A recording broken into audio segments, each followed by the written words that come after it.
Hi everybody, I'm Philip Duncan. Thanks for joining us as we head into the weekend and the halfway mark of December. So we're on the slide to Christmas. We've got a Christmas Day forecast for you at the end of the video. But before that, let's get into what is going on. And high pressure dominates around the country at the moment. There is a weak front that's coming into Fiordland. It's falling apart. And actually the theme over the next few days is going to be back to those daily downpours once again. This is how Saturday is looking. Here they are. They're forming around the inland areas and the eastern side of the North Island, while in the South Island they'll be around the ranges of the upper South Island and then further down around Canterbury, Otago's mountains. So there will be a few downpours. They are hit and miss though. All these areas that are coloured doesn't mean that it's going to rain through that whole area. It just means that's the risk zone, and the darker the blue is, the higher the risk. So some people will get a downpour, others won't. They'll just see the big clouds building up. It's still mostly dry across the country on Saturday.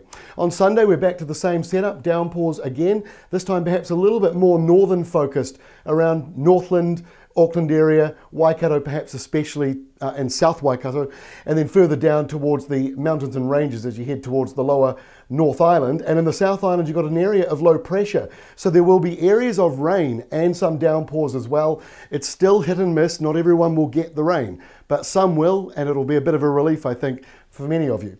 Okay, next week, and there's a cooler change coming through after that burst of rain. This is it here. It's a cold front. Actually, it's a fairly typical cold front moving through like this, and behind it the colder winds. So there will be a temperature drop on Monday in many places as that front goes through. It'll barely affect the upper North Island, but there will be a few areas of patchy rain maybe, or some showers in the mix there. And again, it may not be a huge amount and some might miss out, but that's just the nature of the weather we're getting at the moment. Hopefully if there's enough hit and miss forecasts like this over a few weeks, everyone tends to get a little bit of something. But I've been seeing the tweets, many of you farmers digging up the ground and showing just how dry it is an inch or two down. So we still need plenty more rain. And then we get to Tuesday and another cold front comes back in, and that means more temperature drops once more.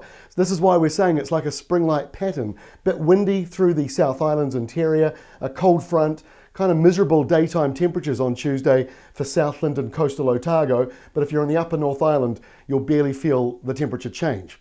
All right, let's go to Christmas Day. And this is how it's looking at the moment. We don't add the rain to it because there's no point, it's too far away. But what we're seeing here is that westerly pattern that I've just been talking about. Big low pressure down in the Southern Ocean, big high pressure to the north. Now, there's a good chance that the high in the top might sort of push further down. And also, there's a chance that there could be a very weak cold front in here, because you see how it goes from northwest to kind of west to southwest. So there may be a very weak front. I think that means there could be a higher chance of showers on the west coast, maybe a couple of showers further north, and it may well be hot and sunny for some eastern areas. So still too far out to lock in, but with so many people asking, we're probably at that point now where at the end of every video, we're going to give you the Christmas Day forecast. You can see how the long-term maps shape up. That's all from me. Have a wonderful weekend. We'll see you Monday.